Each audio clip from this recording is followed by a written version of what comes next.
Glória a Jesus. Meus irmãos, a paz do Senhor Jesus, amém? Glória a Jesus. Grande alegria estarmos juntos mais um dia para louvar a Deus, poder meditar na sua preciosa palavra. Glória a Jesus. Carta de Paulo aos Romanos. Glória a Jesus. Capítulo 11, a partir do versículo 33. Carta de Paulo aos Romanos, capítulo 11, a partir do versículo 33. Glória a Jesus.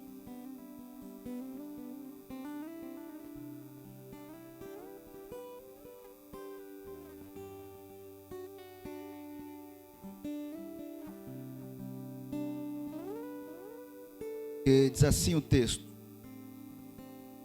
ó profundidade da riqueza, da sabedoria e do conhecimento de Deus, quão insondáveis são os seus juízos, e inescrutáveis os seus caminhos. Quem conheceu a mente do Senhor? Ou quem foi seu conselheiro? Quem primeiro lhe deu para que ele o recompense? Pois dele, por ele e para ele são todas as coisas.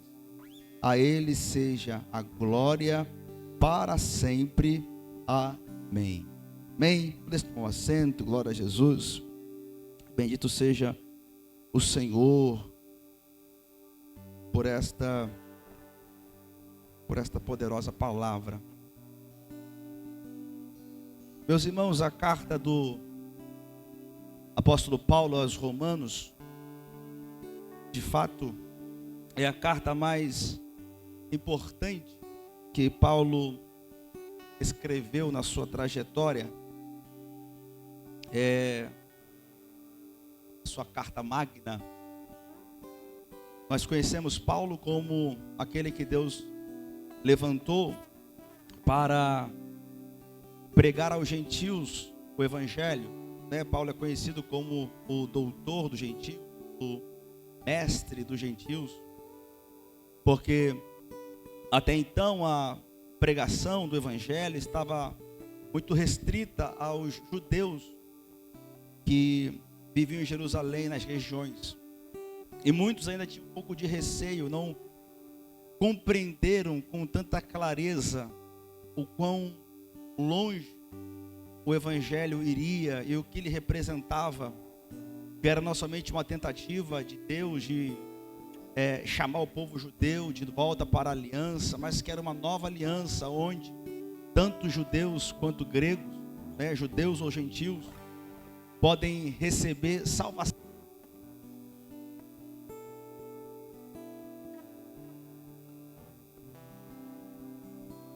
Glória a Jesus. Tanto judeus quanto gregos, gentios, né? Até porque para o judeu o mundo é dividido em duas partes: a gente e o resto. Então sempre foi judeus e o resto do mundo, aqueles que não eram judeus. Jesus, ou o evangelho é onde Deus revela o seu desejo de reconciliar consigo todas as coisas. O apóstolo Paulo foi aquele que, dado todas as iniciativas que ele teve com o povo judeu, as suas rejeições, as suas perseguições, até porque ninguém perseguiu mais a igreja no início dela do que o povo judeu. Para Roma, no início, Roma não perseguia a igreja diretamente, porque o judaísmo ele tinha legalidade para ser exercido pelos judeus. Então, para os romanos, quando viam um cristão pregando, ele pensava ser o judaísmo. Mas os judeus foram aqueles que se irritavam mais por causa da mensagem, por falar que aquele homem que nasceu em Belém, cresceu em Nazaré e que foi crucificado por Roma, ele era o Salvador.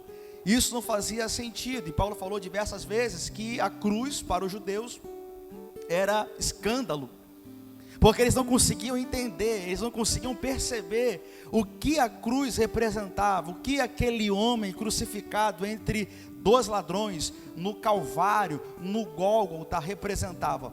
Eles não conseguiam compreender isto.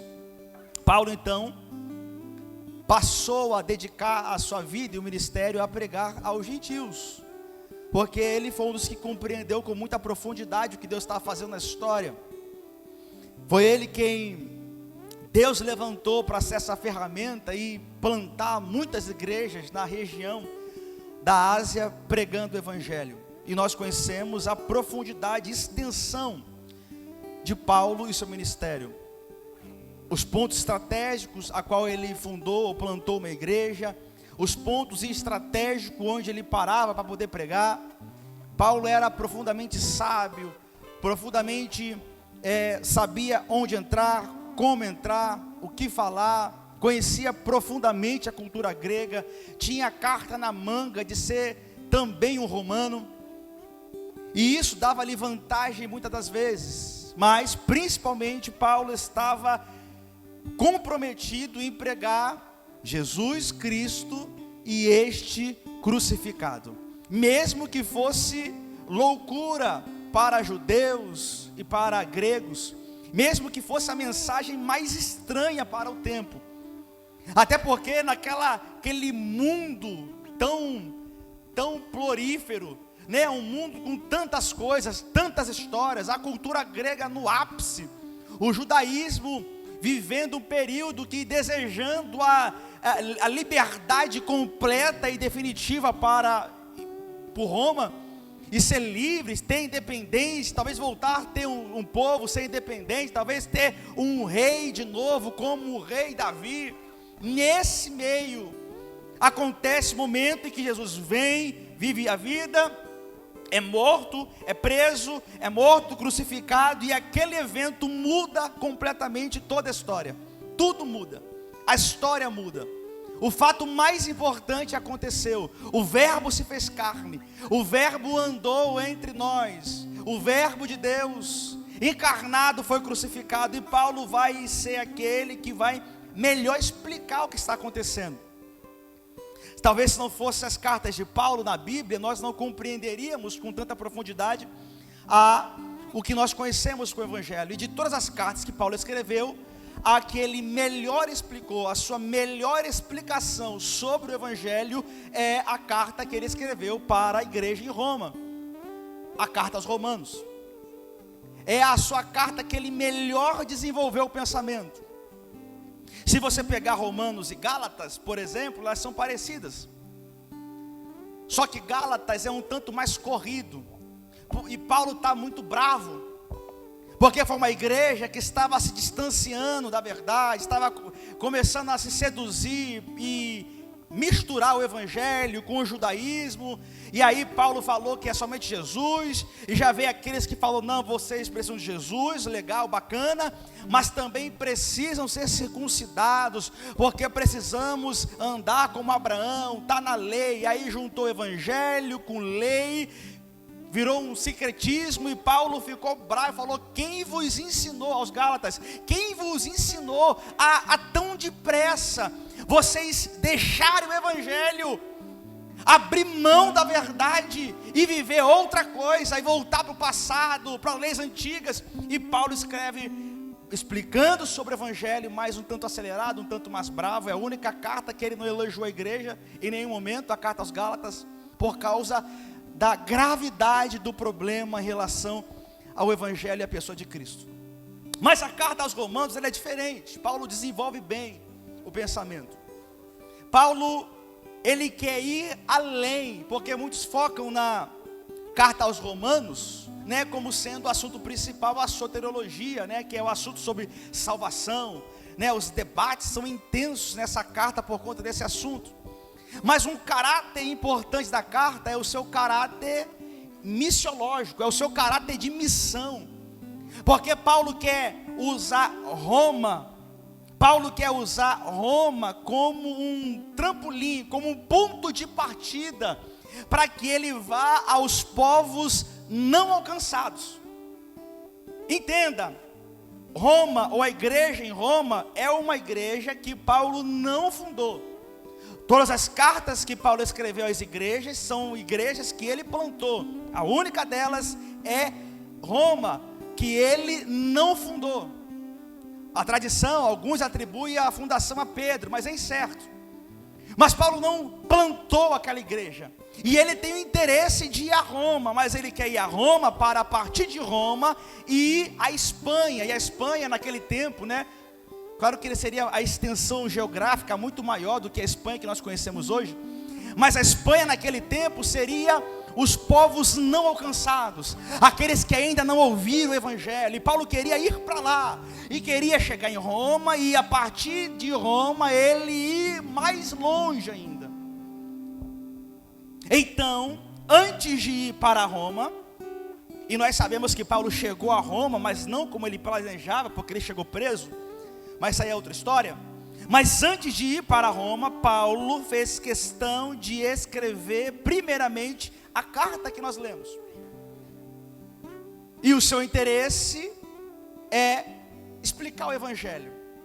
Sempre me vem à cabeça, e isso é uma teoria minha, de Paulo procurar com muita segurança explicar o que é o Evangelho, para que ele tanto entenda que a igreja vai receber essa mensagem e compreendê-la, porque já que é uma igreja que ele não fundou, e talvez não conheça os problemas, talvez não sabe completamente o que é o Evangelho, talvez tenham dúvidas, então Paulo talvez se dedica a ter mais profundidade no assunto, para ele garantir que a igreja em Roma conheça muito bem o que seria o Evangelho, o que é essa mensagem. Então Paulo escreve a carta, e ele vem numa sequência que eu gostaria que você acompanhasse comigo, e entendesse todo o raciocínio de Paulo ao longo de toda essa carta.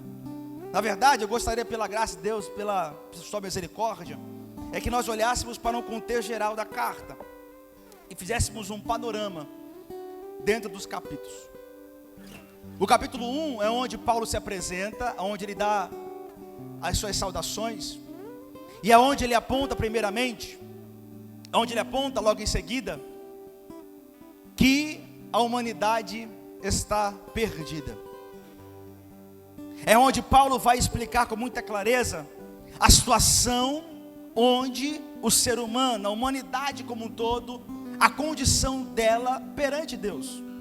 Se você ler comigo o capítulo 1 de Romanos, o versículo 21, glória a Jesus, capítulo 1 de Romanos, versículo 21,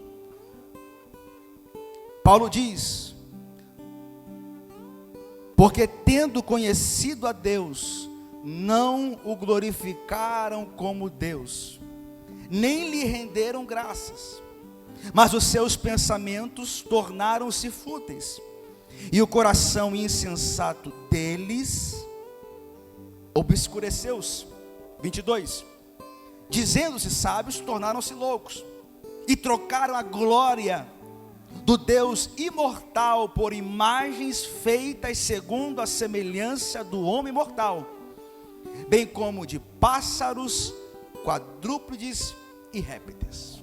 O texto é longo, mas esse ponto é onde Paulo explica com muita clareza: olha, a situação do mundo é esta, estão perdidos, estão longe de Deus e da verdade, porque olhando para a criação, ou aquilo que está revelado a partir daquilo que Deus criou, não o glorificaram, mas preferiram atribuir a criação àquilo que era criatura, preferiram adorar e construir o próprio ídolo, ou construir o próprio objeto de adoração. Fizeram imagens, esculturas, a partir de pássaros, quadrúpedes, répteis.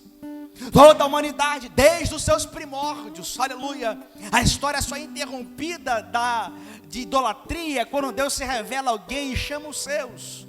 Mas se não fora isso, o padrão humano era o desvio, era a idolatria, era não glorificar ao Senhor. E nós sabemos que desde o Gênesis foi assim, até o ápice que chegou no dilúvio, onde Deus não suportou mais a maldade humana e destruiu, mas Noé achou graça. Essa é a condição, não adianta.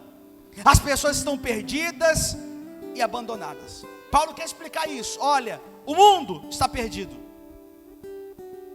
Ele explica com muita clareza, aonde ele mostra, antes disso, no versículo 17, Paulo diz: porque no Evangelho é revelada a justiça de Deus. No versículo 17, porque no Evangelho é revelada a justiça de Deus, uma justiça que do princípio ao fim é pela fé, como está escrito: o justo viverá pela fé. Aleluia. E você conhece também o 16, onde ele fala: não me envergonho do Evangelho. 16, porque é o poder de Deus para a salvação de todo aquele que crê, primeiro do judeu e depois do grego. Aleluia. Não me envergonho do Evangelho, ele é o poder de Deus para a salvação de todo aquele que crê. E a partir disso ele explica: olha, porque essa é a condição do ser humano, perdido. Só que ele sabe que há judeus na igreja, e a fé judaica, ou judaísmo é muito conhecido. Mas ele no capítulo 2 explica isso com mais profundidade. Mas eu quero que você entenda a linha de raciocínio que Paulo está seguindo. A humanidade está perdida, porque se desviaram da verdade. Mas só que Deus se revelou a Abraão, fez aliança. Tem Abraão, Isaac e Jacó, tem os judeus, tem o povo de Israel, que são diferentes, que receberam a aliança, as promessas, os profetas, foram aqueles a quem o Senhor se revelou na história. Então eles deveriam estar muito melhor, mas Paulo diz: eles também estão pior. Eles também estão em condição ruim, porque se a humanidade não glorificou a Deus, não o conheceu, rejeitou a Deus, os judeus, o povo, a descendência de Abraão, conhecendo a Deus, porque ele se revelou a eles, eles tendo aliança, tendo as promessas, tendo, aleluia, os profetas, tendo tudo, fracassaram em servir a Deus. Fracassaram. No capítulo 2, no verso 23, isso Paulo fala dos judeus, no capítulo 2, no verso 23. Você que se orgulha da lei, desonra a Deus, desobedecendo a lei, pois como está escrito, o nome de Deus é blasfemado entre os gentios por causa de vocês. Isso aqui é o resumo do Antigo Testamento em termos de obediência, no que se refere ao povo de judeu. Fracassaram, desobedeceram a Deus, quebraram a aliança inúmeras vezes, e por causa disso, Israel, que deveria ser aquele que revelaria a glória de Deus para as nações, para que as nações conhecessem Deus através de Israel, fracassaram, erraram, pecaram, transgrediram, quebraram a aliança. E Paulo diz: vocês são pior, porque os gentios não conheceram, não tinha aliança, não teve Deus se revelando a eles no Sinai, não teve. Vocês tiveram tudo isso e mesmo assim quebraram a aliança. Então ele fala, capítulo 1, gentios perdidos. Capítulo 2, judeus também estão perdidos. Os dois. Porque os judeus se orgulhavam, nós somos filhos de Abraão. Lembra de Jesus, que eles conversaram? Nós temos por pai Abraão.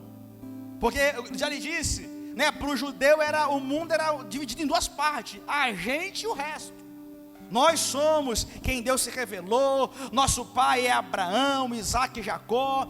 A gente era do Egito, o Senhor tirou a gente de lá.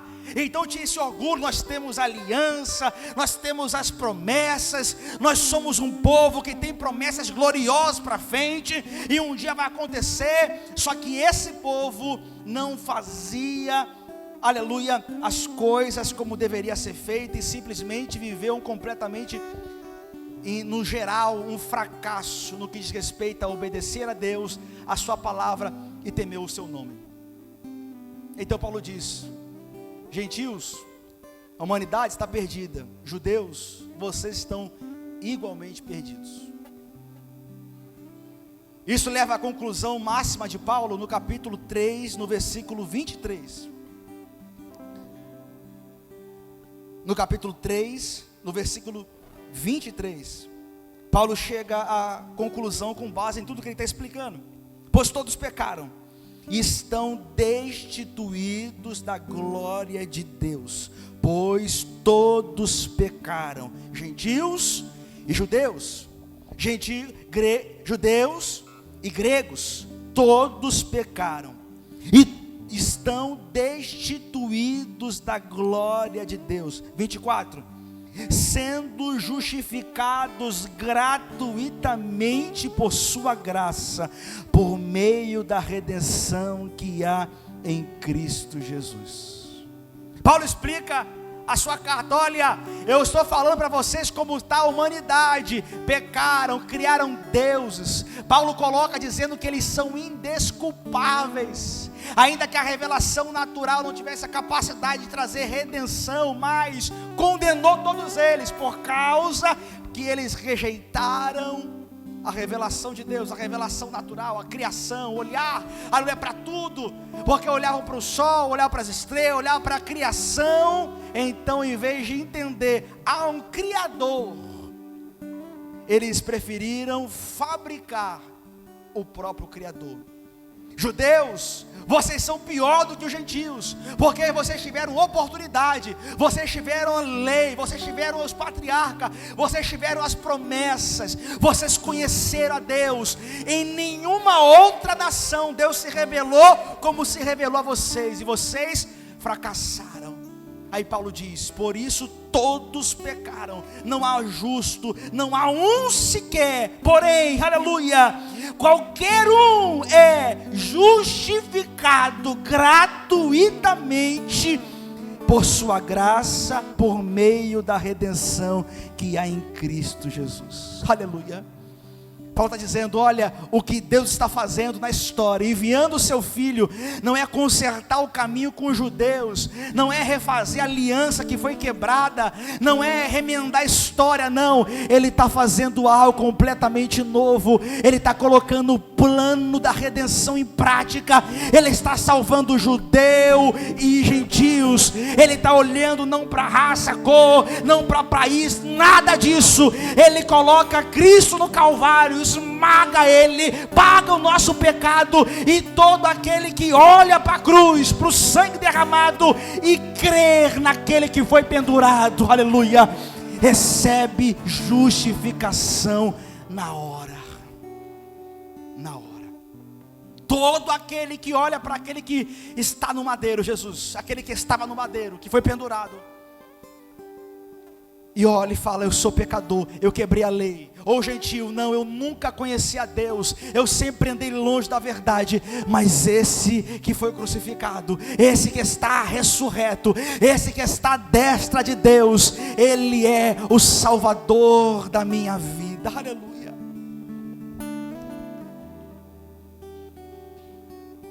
Todos pecaram, todos estão longe, destituídos, porque essa é a condição, irmãos, do pecador. É esse tipo de texto que deve encorajar o nosso coração para o evangelismo, para pregar, para anunciar. É isso que nós temos que testificar lá fora. Aleluia. As pessoas não estão bem, as pessoas estão perdidas. As pessoas não podem, aleluia, ser salvas pela própria condição humana, pelo esforço próprio, ou por fazer algo bom e agradável, ou por não pecar tanto quanto acha que não peca. Não, não há escapatória. A única esperança é Jesus Cristo. A única esperança é crer no seu nome, para que os nossos pecados sejam plenamente perdoados, porque Ele levou sobre si toda a nossa culpa. Aleluia. É a única esperança. Então Paulo é aquele que vai melhor explicar, e é o praticamente o brasão teológico de Paulo é a justificação pela fé. É o que Paulo, é o assunto pelo que Paulo morria pregando para defender. Justificação pela fé, aleluia. É a maneira pela qual Deus torna o pecador que é culpado inocente novamente. Qual é a maneira? Porque nós sabemos que a Bíblia ela cria um drama desde o início, que é o Deus pecador, o Deus santo que se relaciona com pecadores. Né? Quando você lê o Antigo Testamento, quando você lê a Torá, você vê que a santidade de Deus era perigosa. Né? Havia uma série de leis para poder o povo seguir rigorosamente. Havia a morte quando havia transgressão da lei, porque a santidade dele é perigosa. E como é que vai ter uma relação dessas, aleluia, o pecador com aquilo que é santo? Vamos nós que somos fracos, pequenos, vamos nós que somos falhos o tempo todo, vamos se relacionar, ter comunhão, ou sequer ter esperança da vida eterna? Como vamos imaginar entrar no céu, irmãos, sendo pecadores? Como é que resolve esse drama? Porque a lei de Deus, ela deve ser cumprida, ponto, aleluia. E como é que nós que não conseguimos cumprir a lei de Deus, vamos conseguir ter vida eterna? Não dá. Então Paulo explica, tudo se resolve quando Jesus está crucificado. É ali. Porque é ali que todas as exigências da lei foram devidamente cumpridas. Foi ali, aleluia, que o Cordeiro de Deus que tira o pecado do mundo foi, aleluia, levantado. E a partir disso, a maneira pela qual Deus aceita o pecador, segundo Paulo, aleluia, é pela fé em Jesus Cristo. A maneira pela qual Deus aceita o pecador é pela fé em Jesus Cristo. Ponto. A Bíblia tem uma única mensagem de Gênesis e Apocalipse: Deus salva pecadores através do seu Filho crucificado. No Antigo Testamento isso não era tão claro, o que Deus estava fazendo ao longo da história, até porque o Evangelho não é um plano B. Deus levantou Israel e falhou porque era o plano A. Agora vem o Evangelho porque o primeiro plano não deu certo. Não é um plano B, aleluia. O Evangelho é o plano de Deus e sempre foi. O que você lê desde Gênesis é a história da redenção. É o Criador, aleluia, que criou todas as coisas. A queda, o pecado e como Deus está reconsertando ou reconstruindo o mundo que foi destruído, a criação que foi destruída, é através de Cristo. É por isso que é isso que nós temos que falar aos pecadores lá fora. É isso que nós temos que agarrar no nosso coração. Aleluia. Eu estou em Cristo. Eu tenho esperança da vida eterna.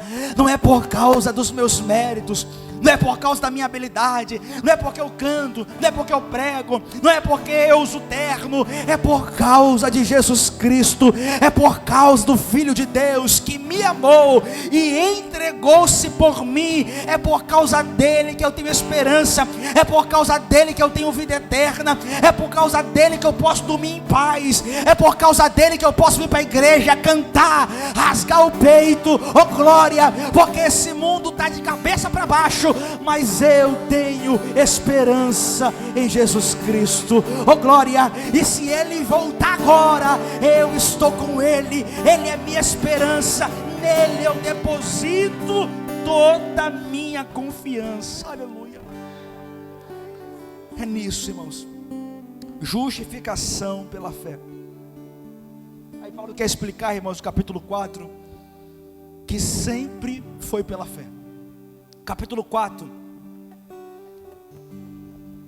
versículo 1, glória a Jesus. Paulo inicia o assunto sobre justificação pela fé. Como Deus aceita o pecador, como Deus torna o culpado inocente pela fé. E isso sempre foi a forma como Deus trabalhou na história. Capítulo 1, versículo 1 do capítulo 4. Portanto, que diremos do nosso antepassado Abraão? Se de fato Abraão for justificado pelas obras, ele tem que se gloriar, mas não diante de Deus. Que diz a Escritura? Abraão creu em Deus e isso lhe foi creditado como justiça. Paulo fala, olha, Abraão, antes da lei, Abraão, porque o pessoal achava que, nossa, Abraão era um camarada que, né, a sua vida foi exemplar, por isso que ele foi salvo. Abraão também tem os seus problemas, Abraão também tem os seus tropeços, Abraão também tem os seus pecados. Abraão é aquele que no momento que Sara, no momento que ele estava ali pensando em ter filho e não vem, e a promessa não se cumpre, aí Sara fala, olha, deita com a minha empregada, deita com H. Abraão vai lá, deita com H, gera Ismael, antes de Isaac. É um problema que causa, até hoje tem esse problema, por causa de que Abraão ultrapassou, aleluia, fez as coisas fora do tempo, não consultou a Deus, gerou Ismael, gerou um problema terrível por causa da precipitação, aleluia. Ou seja, Abraão, para o judeu aqui que Paulo quer falar, olha, ele não é intocável, não é o santarrão, não, Abraão é de carne e osso, falho e pecador, e se ele foi aceito perante Deus, é porque ele creu no Senhor, e a sua fé, não as suas obras, foi creditado como justiça.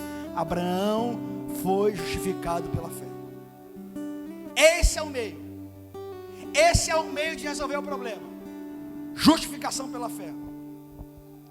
E por que tem que ter esse meio? Porque enquanto não resolver, nós estamos em guerra com Deus, irmãos.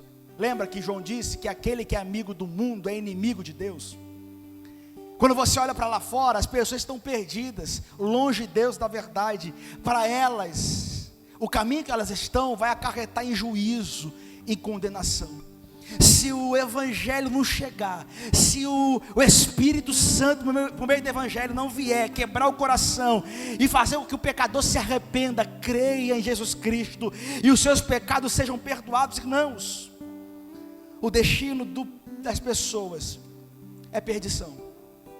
Porque somente por meio da justificação é que o ser humano pode ter paz com Deus. Capítulo 5, versículo 1. Capítulo 5, verso 1, Paulo diz: tendo sido, pois, justificados pela fé, temos paz com Deus, por nosso Senhor Jesus Cristo. Quando você vem para a igreja, aí você está lá na sua casa, você é crente, aí você tropeça, comete um pecado, um deslize, aí você vem e Deus te dá a palavra, te exorta, e mesmo quando você é exortado, você se sente amado por Deus. Mesmo quando você tropeça, parece, meu Deus, minha vida vai acabar, aí você lembra do Evangelho, aí você se arrepende, se coloca de pé novamente, você pode prosseguir, aleluia, em paz. Isso é possível, aleluia, porque a partir do momento que estamos em Cristo, aleluia, o olhar dele para nós não é um olhar de condenação, não é juízo, não estamos em guerra com Deus, aleluia. Quando temos a fé em Cristo, aleluia, quando somos justificados por Cristo, mediante a fé, nós temos paz com Deus. Aquele Deus que é santo, o mesmo Deus. É por isso que quando você, o pessoal lê o Antigo Testamento, acha que é um Deus diferente, porque matava, porque era imediato. É o mesmo Deus, é a mesma lei, a mesma palavra. O que acontece é que por causa de Cristo, da graça, aleluia, a pregação do Evangelho é para que as pessoas se arrependam, e todo aquele que vai se achegando a Cristo, aquele que crê, aquele que vem a Cristo, aleluia, ele sai das trevas e vem para a sua maravilhosa luz. Está em guerra com Deus, aí passa a ter paz com Deus. Irmãos, Paulo explica isso com muita profundidade. Se você puder, qualquer dia, leia Romanos de ponta a ponta. É uma linha de raciocínio perfeita de Paulo, explicando detalhadamente sobre o processo de salvação. Olha, gentios perdidos, judeus também, todos perdidos. Como é que soluciona isso? Justificação pela fé em Cristo, aquele que foi crucificado. E não é novo isso não, porque ele justificou Abraão por meio da fé. Esse é o padrão, está claro para nós agora, a partir de Cristo. Mas sem foi, ninguém foi salvo pela lei, ninguém foi salvo porque andou perfeitamente, ninguém foi salvo porque não errou em nada. Não, lembra de Davi, homem segundo o coração de Deus, e pecou gravemente, aleluia. Mas por causa, aleluia, de fé em Deus, por causa do arrependimento, aleluia, por causa da, aleluia, de estar em Deus, aleluia, ele alcançou misericórdia, oh glória, para nos mostrar que a misericórdia de Deus está presente em toda a história. Deus é um Deus misericordioso, aleluia. Então, irmãos, no capítulo 6, Paulo entra no assunto do pecado. Mas o pecado, Paulo diz, a partir de Cristo, aleluia, nós morremos para o pecado. Versículo 10 do capítulo 6. Versículo 10 do capítulo 6, Paulo diz: porque morrendo, ele morreu para o pecado uma vez por todas, Jesus, mas vivendo, vive para Deus. Versículo 11: da mesma forma, considerem-se mortos para o pecado, mas vivos para Deus em Cristo Jesus. Aleluia.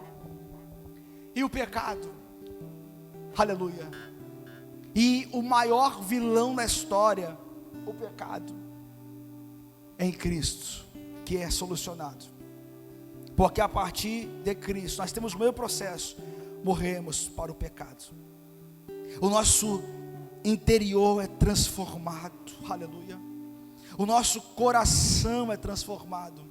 Vivemos um embate, é verdade, temos ainda uma carne, aleluia, que ainda será transformada, né? O processo de salvação é uma etapa que começa agora para concretizar quando você morre ou quando ele voltar. Transformação completa e definitiva, corpo glorificado. Até lá nós temos um corpo morto para o pecado, mas segundo o nosso interior, aleluia, segundo aquilo que foi transformado, nosso coração, nós temos prazer na lei de Deus, aleluia.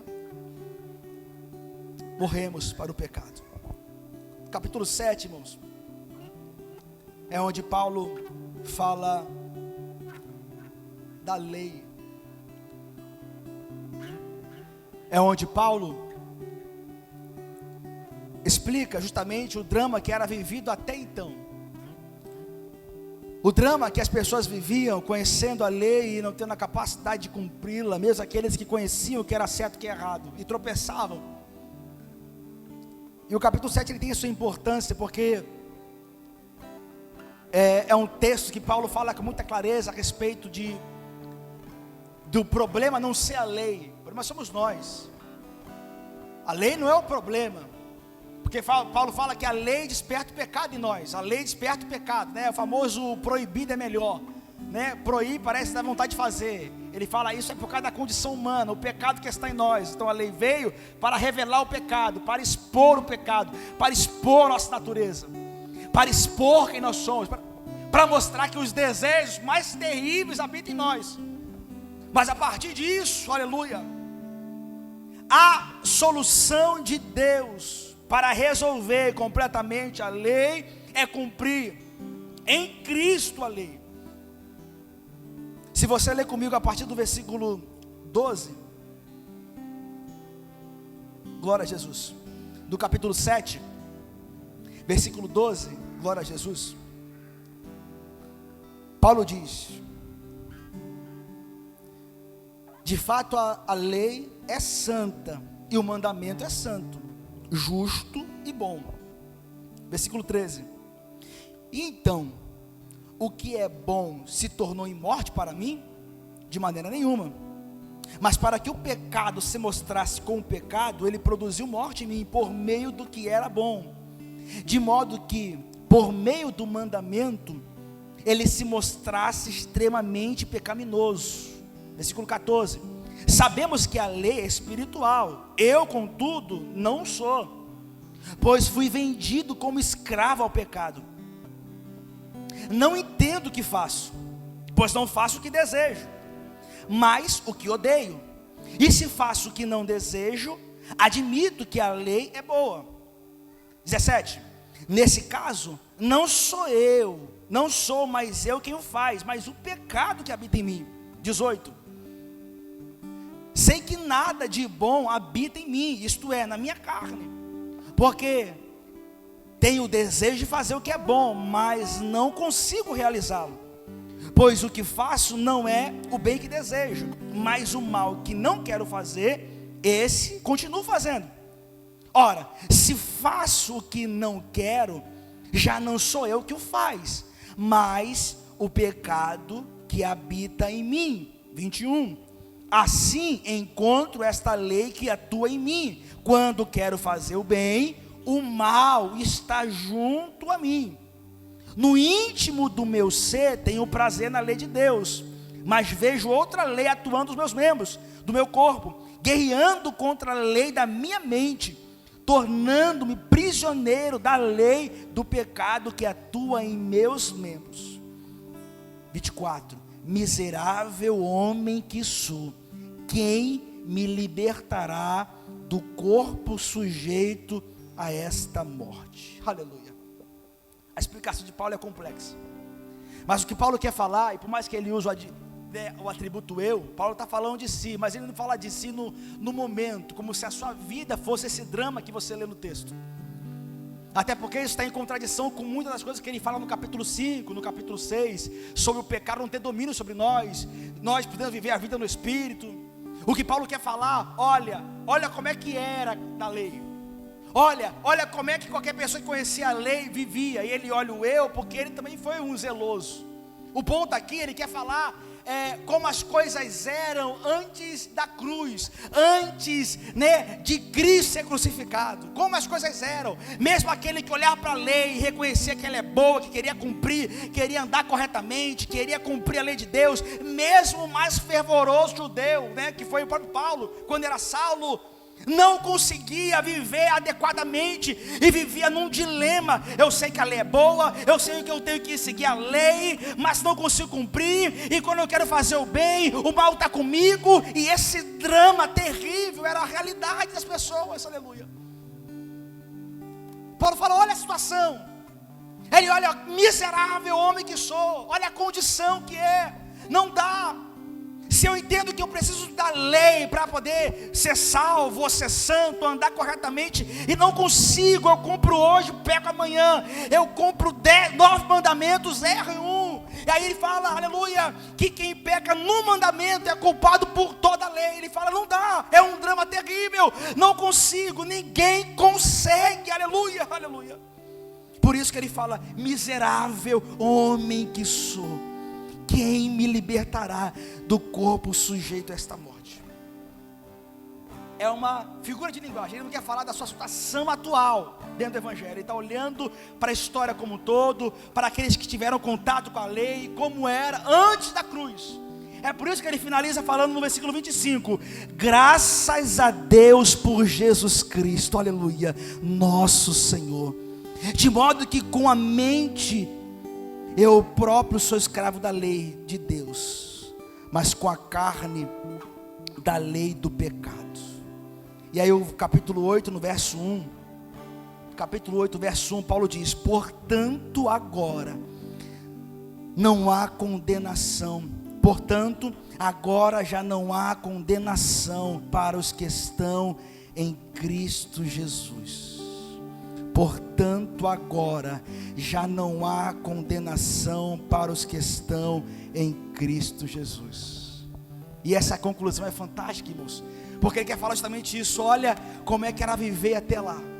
Olha como é que alguém que conhecia a lei, queria até viver corretamente, mas não conseguia. Olha o drama que era.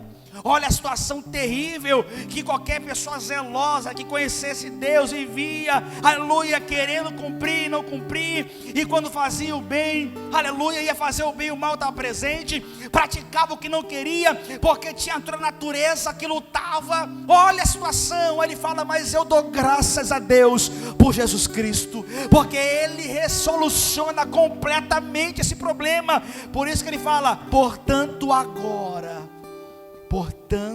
e é o ponto dele, é falar, agora quando? Agora depois da cruz, agora no tempo da graça, agora depois que ele disse está consumado, agora, aleluia, depois que ele deu o brado no Calvário, agora nenhuma condenação há para os que estão em Cristo Jesus. Não tem drama.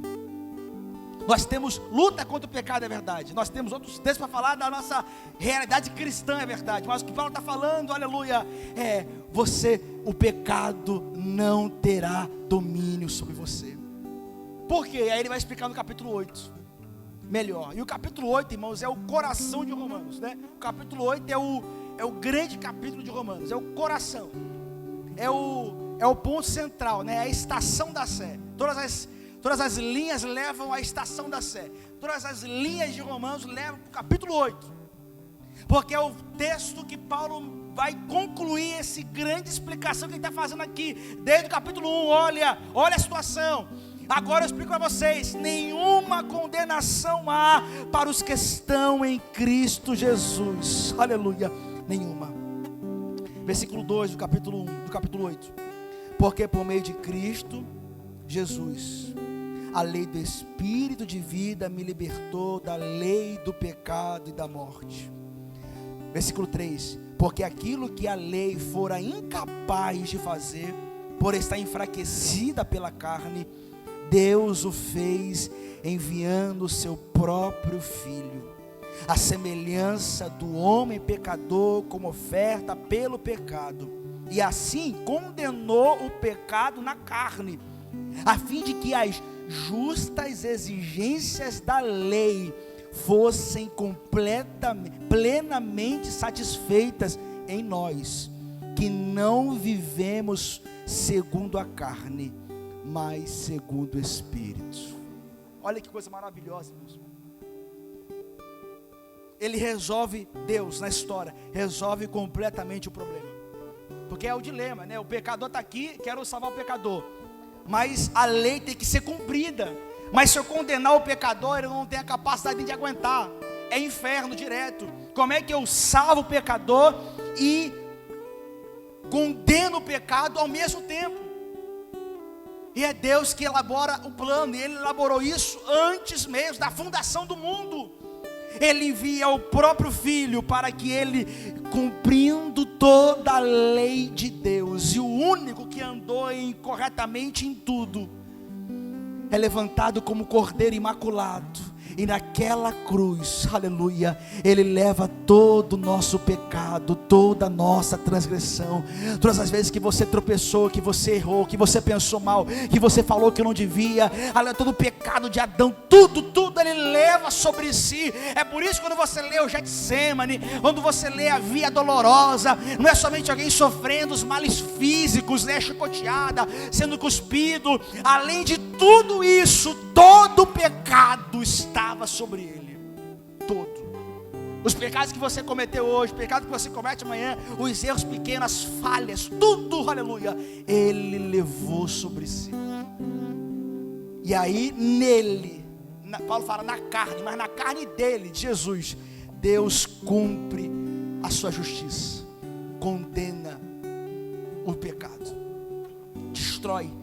Isaías diz que foi do agrado do Pai moê-lo na cruz, fazê-lo enfermar. Por que do agrado? Para a nossa salvação, para nos salvar. Aí ele fala, E o capítulo 8 é onde Paulo explica com muita força, né? Porque daquela ideia, mas tá bom, Paulo, eu estou entendendo que ele me salvou, que é pela fé, mas só que eu tenho uma vida para seguir, eu posso errar mais, como é que eu vou viver dessa forma? Eu já entendi que não é mais a lei do pecado, agora é a lei do Espírito de vida, como é que eu vou viver isso? Aí Paulo explica no capítulo 8, calma, não é somente isso que ele faz, ele não somente resgata você, lava, purifica, te coloca de pé, ele ainda te dá o Espírito Santo de Deus, aleluia. Quando você lê o Antigo Testamento, você sabe que o Espírito não habitava a comunidade de Israel. O Espírito desce sobre a igreja em Atos 2, aleluia, porque ele falou assim: Jesus, eu vou para o Pai, quando eu for, eu rogarei, e quando eu chegar lá, rogarei ao Pai, e Ele vos dará outro Consolador, aleluia, o Espírito Santo, que o mundo não vê, não pode receber, mas vocês conhecem, porque Ele está convosco e habitará em vós. É como se falasse assim: mas Paulo, eu sei que Deus está fazendo isso, mas como é que eu vou chegar até o fim da estrada? Paulo fala: fique em paz, porque Ele dá o Espírito Santo para sustentar você.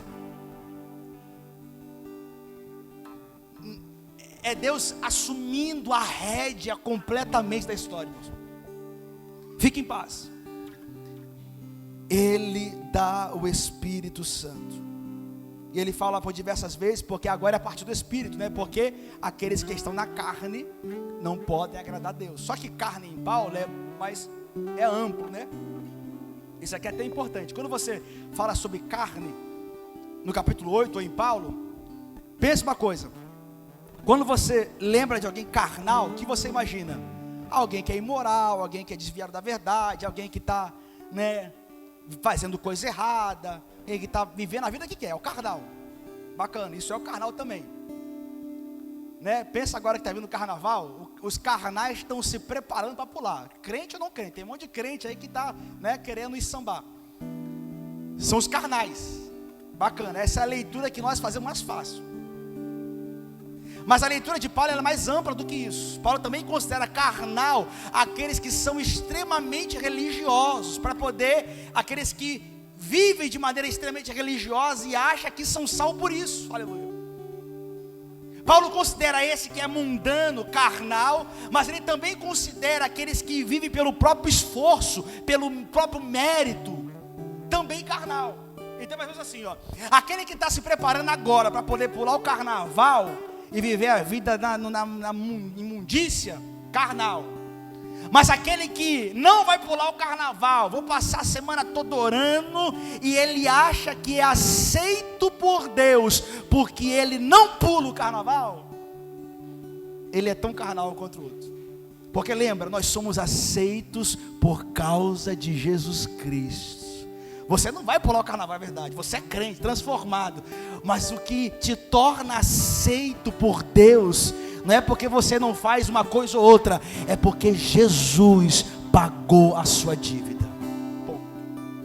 Porque o judeu era assim, ele achava, não, eu sou judeu, sou circuncidado, não sigo os 10 mandamentos, e por isso sou salvo. E Paulo explica lá em Filipenses que são carnais também. Qualquer um que vive pela carne, seja para poder fazer o que é errado, ou aparentemente fazer o que é certo, não pense que os seus méritos, aleluia, o seu esforço te justifica perante Deus. Se você vai vir para a igreja no domingo, está longe do carnaval, aleluia, você não tem nem interesse com essas coisas, é porque Ele transformou o seu coração, é porque o Espírito dEle habita em você, é porque Ele te sustenta nas mãos, é porque Ele te coloca de pé, é porque Ele salvou a sua vida, aleluia. Então cuidado, né? As pessoas podem ser carnais pela via da imoralidade, e as pessoas também são carnais pela via de ser extremamente religiosa e achar que isso aí salva. E aí você vai, uma freira, ela vive uma vida mais santa do que você, e ela não é salva. Longe de Deus, da verdade, adora ídolos, faz um monte de coisa, mas ela vive de forma mais restrita possível, não faz um monte de coisa. Isso não dá salvação a ninguém, aleluia. Somente Jesus Cristo. E eu finalizo aqui, irmãos. capítulo 9, 10, 11. 3 capítulos que explicam uma única coisa. Porque toda essa explicação de Paulo gera uma pergunta importante. Mas Israel, né, essa explicação, essa pergunta fica meio intrínseca. Paulo está explicando um monte de coisa, e Paulo está falando assim, mas tá bom, eu estou vendo aí que Deus está fazendo um negócio bacana na história, Jesus, mas Israel, né, como é que eu não vou falhar como Israel falhou? Como é que as coisas não vão dar errado como deu com Israel? Né, é mais essa pergunta. Então capítulo 9, 10 e 11, Paulo usa esses 3 capítulos para explicar essa pergunta. E Israel? E a explicação de Paulo é: Israel fracassou, ponto. Mas o fracasso de Israel não anula os propósitos de Deus. A explicação de Paulo é essa: Israel fracassou, mas isso também está dentro do plano soberano de Deus, ponto. Ele até fala, olha, Israel rejeitou o evangelho para que os gentios sejam alcançados. Mas não adianta querer entender, você vai bater cabeça para poder entender um monte de coisa que Paulo fala em Romanos, é texto para você, uma escola dominical, seminário, um monte de coisa, vai ter debate, mas você precisa entender, Israel fracassou, mas o fracasso de Israel estava dentro dos planos de Deus, não que Deus determinou que isso fosse acontecer, mas Deus, que é soberano, já sabia como tudo ia acontecer, e já sabia como a salvação chegaria aos gentios. E ele explica isso, e é por isso, irmãos, que o texto que nós lemos, no capítulo 11, versículo 33, é por conta disso. Depois de toda a explicação de Paulo, do capítulo 1 a 8, onde ele explica sobre salvação, depois explica sobre Israel, e depois de olhar para tudo isso junto, irmãos, Paulo não tem outro motivo, não tem como, irmãos, não louvar a Deus. É por isso que esse texto é tão bonito, tão profundo, porque ele é o resultado de toda a explicação que Paulo faz desde o capítulo 1 até aqui. Paulo olha para o retrovisor e vê tudo o que está acontecendo. Então Paulo fala: ó profundidade da riqueza, da sabedoria e do conhecimento de Deus, quão insondáveis são os seus juízos e inescrutáveis os seus caminhos. Quem conheceu a mente do Senhor? Ou quem foi seu conselheiro? Quem primeiro lhe deu, para que ele o recompense? Pois dele, por ele, para ele são todas as coisas. A ele seja a glória para sempre. Amém. Esse louvor de Paulo, irmãos, é o resultado de tudo que ele estava explicando. E olhar para trás e falar: meu Deus, quem poderia imaginar? Nem Abraão, nem Isaac, nem Jacó, nem Moisés, ninguém poderia imaginar. Ainda que ele sabia alguma coisa ou outra, sabia que viria alguém, mas ninguém jamais poderia imaginar o que Deus faria: enviar o seu próprio filho, aleluia, para a salvação de pessoas como eu e você que não merece. Para a salvação nós, você e eu que pecamos, que nem queríamos um dia entrar na igreja, a gente queria fazer outra coisa, a gente queria viver nas baladas, queria viver na farra, estava rejeitando a Deus de todos os jeitos possíveis, não queria, mas Ele amou você. Quando você estava lá, Paulo explica isso no capítulo 5, para você ler, capítulo 5, Deus prova o seu amor, quando Ele envia o seu Filho, estando nós ainda em nossos pecados. Ou seja, Ele não te amou quando você está bonito, cheiroso na igreja, cantando, né, pregando. Ele não te amou aqui não, Ele te amou quando você estava na sujeira, quando você estava jogado, perdido, aonde ninguém nem queria falar com você, onde todo mundo te abandonou. Ali, aleluia, Deus amou você. O amor que, aleluia, antes da fundação do mundo. Se coloque de pé por gentileza. Glória a Jesus. Glória a Jesus, irmãos. O objetivo, irmãos, é tanto compreender com mais profundidade a carta, mas que você reconheça a grandeza da história que você está envolvido. Porque nós não estamos fora disso não, irmão. Nós estamos envolvidos de ponta a ponta com isso. A razão pela qual Deus rasgou a história e enviou o Filho dele, a razão pela qual Ele crucificou o próprio Filho. E Paulo fala no capítulo 8, Ele não poupou nem o Filho para te salvar. Nós estamos envolvidos nisso até a tampa, irmãos. no amor, aleluia, incalculável do tamanho do amor de Deus. Então você não pode ver além disso, você não pode ver de fora disso, você não pode ver uma vida que despreze isso, você não pode ver uma vida que rejeite isso, você não pode ver uma vida, aleluia, que ignore isso. Não, abraça e fala: meu Deus, muito obrigado, porque o Senhor me salvou, muito obrigado por causa de Jesus Cristo, muito obrigado por cada gota de sangue derramado, muito obrigado por cada grito, cada gemido de Jesus na cruz, para pagar o meu pecado, a minha dívida. Muito obrigado, meu Deus. Eu estava perdido, eu ia passar uma eternidade, aleluia, longe de Deus, num lugar chamado inferno, mas Ele me resgatou, aleluia. Eu nem sei o quanto é terrível isso. A gente não consegue nem imaginar o quão grande isso é. A única forma é se prostrar e falar: Jesus, muito obrigado. Eu não quero ficar reclamando, eu não quero ficar murmurando. Eu sei que tem tanta coisa na minha vida, de cabeça para baixo. Eu não quero saber. O que eu sei é que o Senhor me salvou. O que eu sei é que a tua graça me resgatou. O que eu sei é que toda essa mensagem foi para salvar minha vida, meu Deus. É por isso, irmãos, que isso tem que nos constranger profundamente.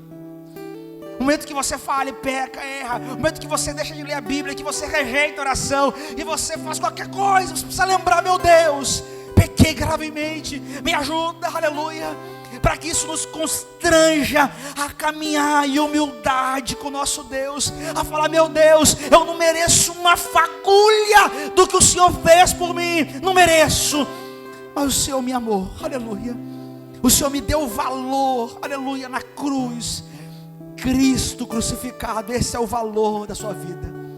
Então não se perca na história. Curva a sua cabeça. Senhor Deus, eterno Pai, aqui está o teu povo, ó Pai, nessa noite, ó Pai, estamos aqui para compartilhar a tua palavra, para ouvir a tua palavra.